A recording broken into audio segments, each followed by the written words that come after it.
آج G H Q حملہ case میں عمران خان صاحب اور دیگر کے اوپر فرد جرم عائد ہو گئی ہے. کل ہم نے اس حوالے سے ایک بات کی تھی کہ کچھ ڈائلاگ وغیرہ چل رہا ہے. اس کے بعد اس طرح کی خبر آنا اس کی کتنی سگنیفیکنس ہے، اور ساتھ ہی ساتھ عمران خان صاحب کی فواد چودھری صاحب سے ملاقات ہوئی ہے، اس پہ بھی بات کریں گے. علیمہ خان اور بیرسٹر گوہر کی اڈیالہ جیل کے اندر کچھ آپس میں تکرار بھی ہوئی ہے، اس کی بھی آپ کو بتائیں گے تفصیلات. اور ساتھ ہی ساتھ کل ہم نے ایک سرپرائز کی بات کی تھی، وہ سرپرائز کیا ہے آخر میں اس کو بھی ڈسکس کریں گے. السلام علیکم. وعلیکم السلام. فرد جرم عمران خان صاحب پہ سرپرائز عائد ہو گئی عمران ہے. ریاض والا؟ اچھا، پہلے اس پہ بات کرنی نہیں ہے. نہیں نہیں، وہ تو آپ نے کہہ دی نا، آخر میں کریں گے سر تو آخر ظاہر میں ہے، کریں. لیکن وہ میں نے کہا لوگ سمجھے کہ اور سرپرائز بھی ہم لے آئے ہیں. نہیں ہم نے یہی کل کافی ہے، اتنے مینشن کر اسی سے دیا. جان چھوٹ جائے سرپرائز سے. تو اب آپ کا کیا سوال تھا؟ پہلا سوال یہ ہے کہ فرد جرم عائد ہوئی ہے عمران خان صاحب کے اوپر 9 میں جی ایچ کیو حملہ کیس کے اندر. تو یہ کیا میسج ہے اس کے بعد جو آپ نے کل بتایا کہ عمران خان صاحب اور اسٹیبلشمنٹ ڈائریکٹ ڈائلاگ کر رہے ہیں اس وقت، تو یہ دیکھیں، فرد جرم. مسئلہ یہ ہے کہ ٹرسٹ ڈیفیسٹ ہے، میں نے کل کہا تھا، اور ٹرسٹ ڈیفیسٹ اتنا زیادہ ہے، اس کو بڑھایا جاتا ہے. جو باہر بیٹھے پی ٹی آئی کے لوگ ہیں وہ جس طرح کا پروپیگنڈا کر رہے ہیں پاکستان کے خلاف، اس سے یہ چیزیں خراب ہو رہی ہیں. اور میں نے کل بھی کہا تھا کہ ان لوگوں کا اس ملک میں سٹیک کوئی نہیں ہے. سٹیک انہی کا ہے جو پاکستان میں رہتے ہیں، جو پی ٹی آئی کے ورکرز مارے گئے، جو زخمی ہوئے، ان کے جو گھر والے ہیں، ان کے جو رشتہ دار ہیں، جو یہاں جیلوں میں قید ہیں، ان کے جو رشتہ دار ہیں، ان کے جو گھر والے ہیں. پھر اس کے بعد جو ووٹرز ہیں پی ٹی آئی کے پاکستان میں، اصل زندگی تو ان کی سٹیک پہ ہے نا، اصل ملک تو ان کا سٹیک پہ ہے. اگر اس ملک میں سیاسی استحکام نہیں آتا، معیشت پاکستان کی خراب ہوگی، تو اس کا نقصان تو پاکستان میں رہنے والوں کو ہوگا نا، باہر رہنے والوں کو تو کچھ نہیں ہوگا.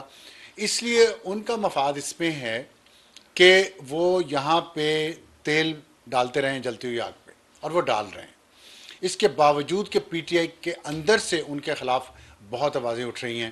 آپ کو یاد ہوگا شیر افضل مروت نے ہمارے پروگرام میں یہ بات کہی کہ یہ باہر بیٹھے جو ہیں، ان کی وجہ سے ہماری ساری یہاں سیاست خراب ہو رہی ہے.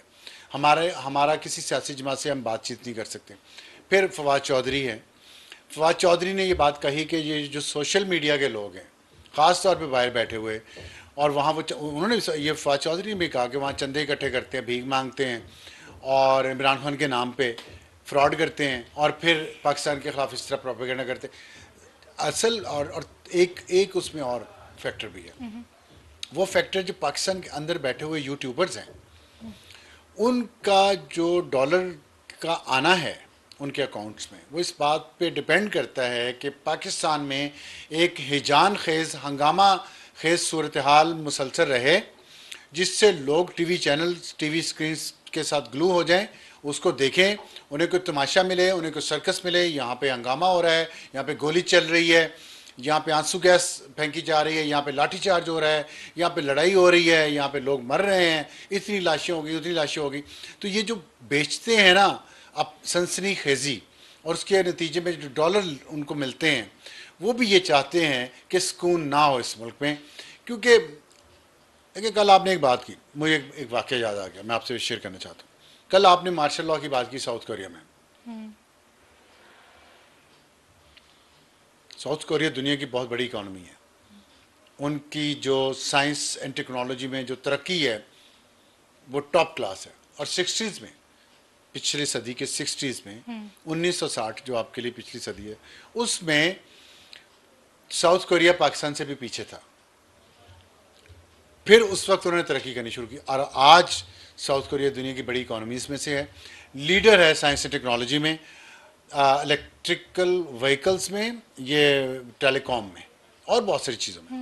وہاں پہ میں گیا ایک دفعہ، بہت سال پرانی بات ہے، جرنلسٹ کے طور پہ. تو وہاں ہم یہ دیکھ رہے ہیں وہاں کیوں اتنی ترقی ہوئی ہے. اس کی وجہ یہ تھی کہ وہاں پولیٹیکل اسٹیبلٹی ہے. وہاں کا جو میڈیا ہے، ہم ان کے میں وہاں سے پاکستان کو خبر بھیجنا چاہ رہا تھا. انہوں نے کہا ایسے نہیں جا سکتی، آپ پریس کلب جائیں، پریس کلب میں جا کے وہاں ایک باڈی ہے، اس کو دکھائی جاتی ہے کہ آپ نے خبر کیا فائل کرنی ہے آج. وہاں سے وہ کلیئر ہوتی ہے. ان کے جو جرنلسٹک ایتھکس ان کے اپنے ہیں، اور وہ کافی سخت ہیں. تو پھر جا کے وہاں جمہوریت تھی اس وقت بھی، اور آج بھی ہے، اور آپ نے دیکھا انہوں نے مارشل لا کو کیسے ریزسٹ کیا. لیکن جہاں سنسنی خیزی کی بات آتی ہے, سینسیشنلزم ہے, اس کو وہ لوگ نہیں ایکسیپٹ کرتے, اس لیے وہ ترقی کر گئے ہیں. ہمارے یہاں کیا ہے, ہمارے یہاں چند ایک یوٹیوبرز کہتے ہیں میرے جو ڈالر ہے نا وہ آئیں, چاہے میں جتنا مرضی جھوٹ بولوں اور بیچوں. تو یہ جو چیزیں نا یہ خان صاحب کو بھی خراب کر رہی ہیں, ان کی فیملی کو خراب کر رہی ہیں, ان کی سیاست کو خراب کر رہی ہیں. پی ٹی آئی کے لوگوں کے ساتھ ظلم ہو رہا ہے, ان کے گھر والوں کے ساتھ ظلم ہو رہا ہے, اور یہ لوگ اس پہ اپنا حلوہ کھائے جا رہے ہیں بیٹھے. لیکن اس میں ایک اور جو پرسپیکٹیو ہے وہ یہ بھی تو ہے کہ وہاں سے جتنا بھی پروپیگنڈا کیا جاتا ہے اس کی جواز یہاں سے فراہم کی گئی, تو اس کے اوپر اس کو بڑھا چڑھا کے یا جیسے بھی ایگزیجریٹ کر کے تو پھیلایا جا رہا ہے. What do you have to say about this? جواز تو ہر وقت ہر جگہ ہوگا. پروپیگنڈے کا جواز ڈھونڈنے کے لیے آپ کو وجوہات نہیں چاہیے ہوتی.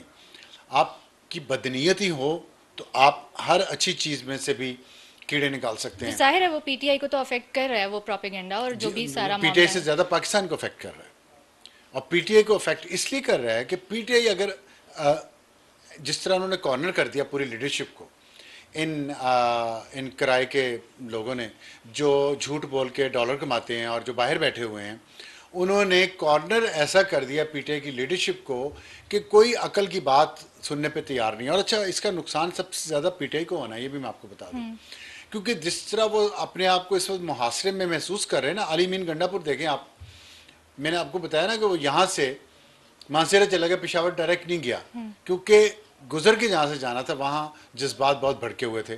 ابھی بھی دیکھ لیں اس کے خلاف کتنا پروپیگنڈا ہو رہا ہے, بشرا بی بی کے خلاف کتنا ہوا. تو یہ جو پی ٹی آئی کی اپنی لیڈرشپ نے اپنے لیے گڑھا کھود لیا ہے نا, یہ بہت نقصان دہ ہے. اور ان لوگوں کے ہاتھوں میں یرغمال ہو گئے ہیں جن کے مقاصد اس ملک کے خلاف ہیں, اس ملک کے حق میں نہیں ہیں. آپ مجھے بتائیں, جتنے یوٹیوبرز ہیں, سیاستدان ہیں, ان کے اپنے بچے گئے ہیں اس جہاد میں. کسی کوئی یوٹیوبر بتا دے کہ جی میرے بچے, میں تو لوگوں کو بیٹھ کے یہاں پہ کہتا رہا ہوں کہ آپ جہاد کے لیے نکلیں اور وہاں یہ ہو گیا وہاں وہ ہو گیا, جھوٹ پھیلاتے رہے. ان کے اپنے بچے کہاں تھے؟ سر وہ پولیٹیکل ہے نا, وہ اے پولیٹیکل ہے. تو باپ کما رہا ہے وہاں سے ڈالرز پولیٹیکل ہو کے, تو دوسروں کے بچوں کو پولیٹیسائز آپ کر دیں, ان کو اسکولوں میں نہ جانے دیں, ان کو کالجز میں نہ جانے دیں, ان کو اپنا کریئر پرسو نہ کرنے دیں.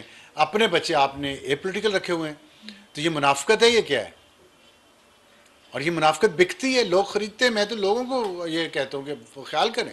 فواد چودھری صاحب کا آپ نے ذکر کیا ہے کہ وہ کہتے رہے ہیں کہ باہر والے جو لوگ ہیں وہ پی ٹی آئی کے نیریٹو کو بھی نقصان پہنچا رہے ہیں, جو کہ مطلب ایک فالس نیریٹو بلڈ کرتے ہیں.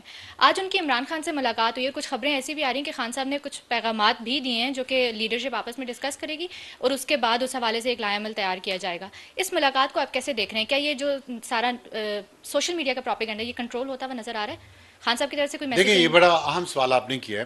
میرا یہ خیال ہے کہ میں بتاتا ہوں کنٹرول ہوتا نظر آتا ہے کہ نہیں آتا. فواد چودھری جو ہیں بہت اہم ہیں اس سینس میں, اس کے باوجود کہ ان کی بہت مخالفت ہو رہی ہے پارٹی کے اندر سے, ان پہ بہت زیادہ الزامات لگائے جا رہے ہیں. لیکن جو بات چیت اسٹیبلشمنٹ سے ہو رہی ہے وہ فواد چودھری کے بھائی فیصل چودھری کے تھرو ہو رہی ہے, اور فواد چودھری کے تھرو ہو رہی ہے ظاہر ہے. لیکن فیصل چودھری فریکوینٹلی ملتے رہے ہیں کیونکہ وہ وکیل بھی ہیں خان صاحب کے, ان سے خان صاحب سے جیل میں ملتے رہے, تو اس لیے ان کا ملنا اہم اس سینس میں ہے کہ جو ان کے مخالفین ہیں فواد چودھری کے, ان کو میسج مل گیا ہے کہ فواد چودھری از ان, ناٹ آؤٹ.